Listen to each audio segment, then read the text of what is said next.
Более 2 месяцев экспозиции Крымско-татарского музея были закрыты для посетителей. И вот, наконец, с 15 июня все желающие смогут прийти и ознакомиться с историей нашего народа.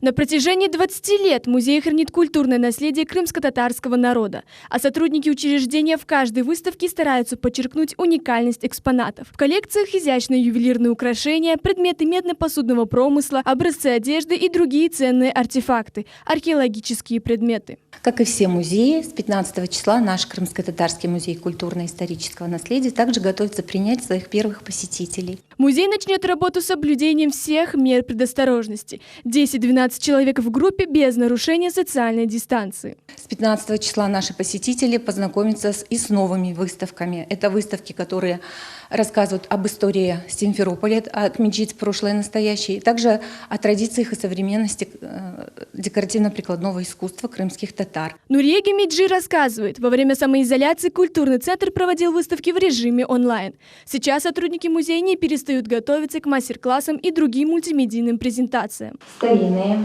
пояса, серьги, браслеты. В музее планируется выставка одного предмета. Это живописная работа художника Мемета Абселямова «Ночь в Гурзуфе».